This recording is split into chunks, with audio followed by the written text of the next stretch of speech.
Evening. Here we are, October 9th. Still very much early on in the Halloween viewing.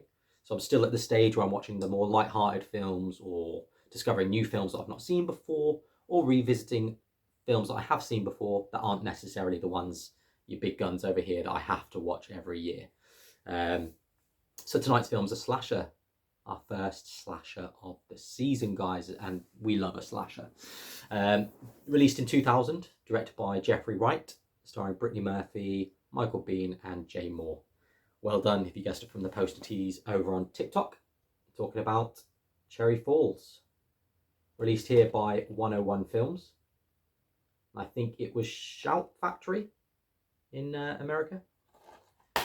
And here we go, the discs there. Now, I first discovered this film probably about 3 or 4 years ago. I'd never really heard much about it. And I think the reasons being, it was never on TV much when it was released. Like your Screams, and I know we did last summer's Halloween every year. This never really popped up. My social circle didn't really discuss it. You know, none of us were really talking about it. And so it just kind of slipped under the radar. I knew of it. I'd seen it on, you know, kind of VHS shelves and stuff like that, DVD shelves. Because I'd not heard about it talked about, I just wasn't that interested. So yeah, I was kind of glad when I picked it up. I thought I'd give it a go, and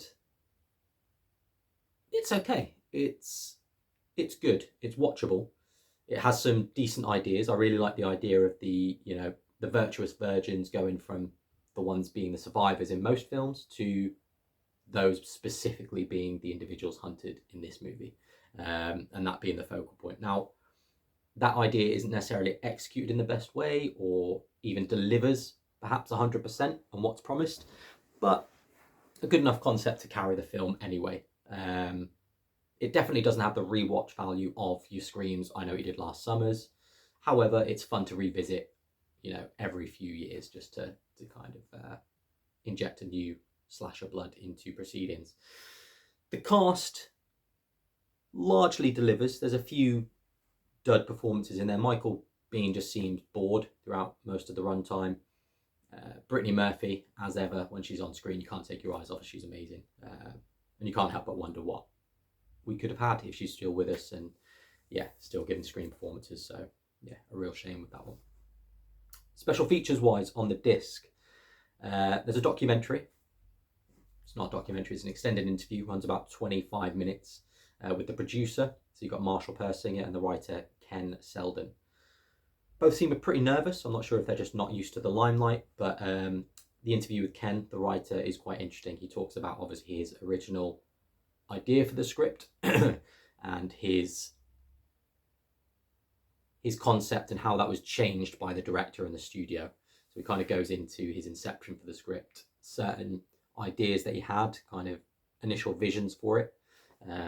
Seemed like it was going to be a lot gorier and a lot funnier, but obviously things changed when, yeah, the studio and the director got involved. So on the flip side of that, you've also got a director's commentary with Geoffrey Wright. So he doesn't provide any interviews, but he does do this commentary track, and he also gives his side of the story in terms of, you know, his idea and his kind of experience on set with certain individuals and, you know, studio interference and things like that. So you've got quite a well-balanced argument going on there.